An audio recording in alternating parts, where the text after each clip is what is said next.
सबसे पहले तो हमें जो चेंजेस करनी है अपने बीम्स में, पहले वो कर लेते हैं। एक तो चेंज हमें ये करना है कि ये जो हमारी बीम आ रही है बीच में,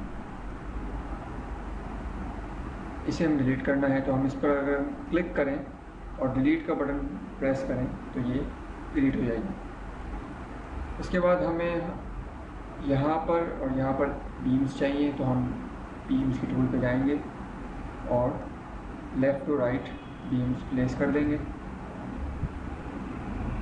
अब एक और जो हमें चेंजिंग करनी है, जो हमने पिछले ट्यूटोरियल में गलती की थी, वो ये थी कि हमने जो बीम्स बनाई हैं वो सिर्फ एक ही फ्लोर पर बनाई हैं।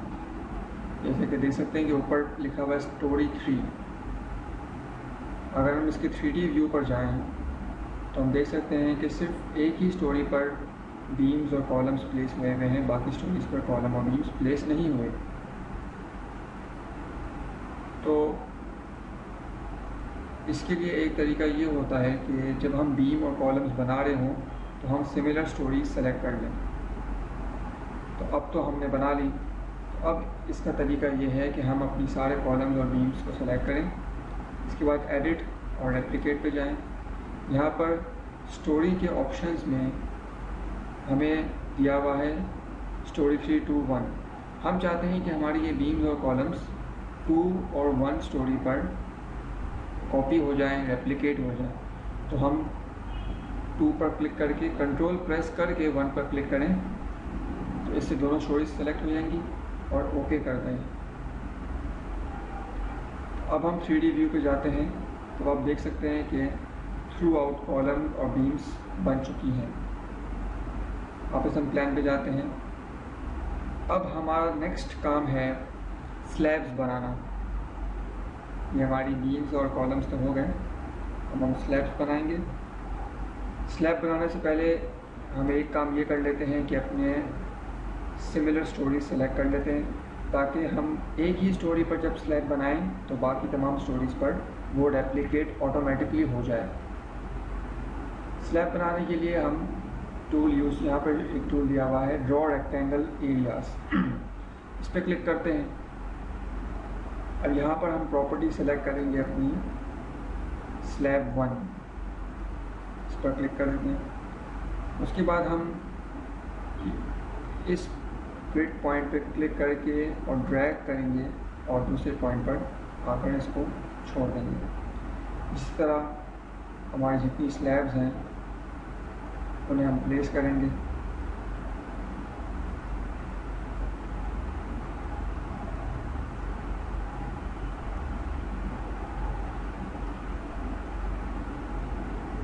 और स्लैब्स, अगर आप चाहते हैं कि स्लैब्स आपकी नज़र आएँ, उसके लिए अगर आप स्टिक मार्क पर अगर हम क्लिक करें, यहाँ पर ऑप्शन है ऑब्जेक्ट फिल, इसको अगर हम चेक मार्क कर दें, ओके करें, तो अब हमें स्लैब्स जो हैं वो फिल्ड नज़र आएंगी।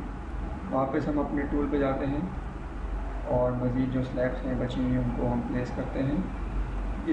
यहाँ पर कोई स्लैब नहीं है, अच्छा यहाँ पर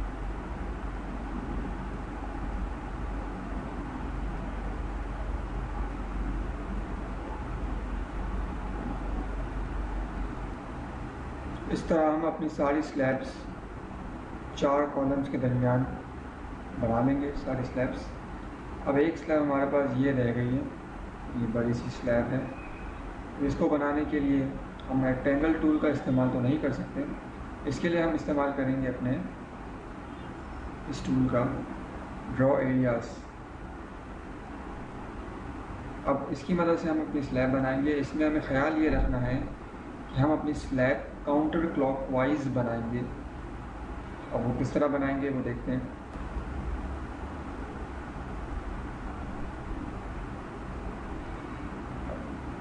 मैं जो है वो इस तरफ जाने के बजाय मैं इस तरफ जाऊंगा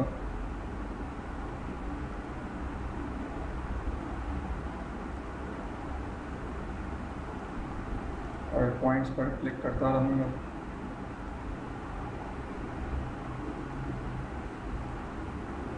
और राइट क्लिक करूँगा तो ये स्लैब कंप्लीट हो जाएगी हमारी। ये काउंटर क्लॉकवाइज जाना है, हमें क्लॉकवाइज नहीं जाना।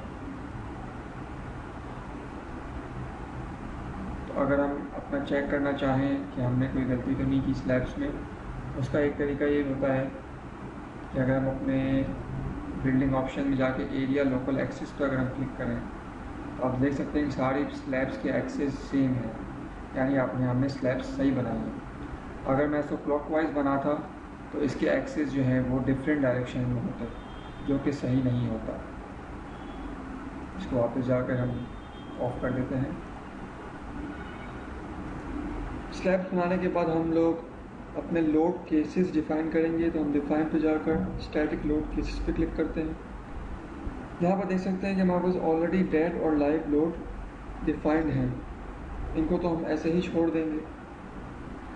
अब हम नया नाम टाइप करते हैं फिनिशेस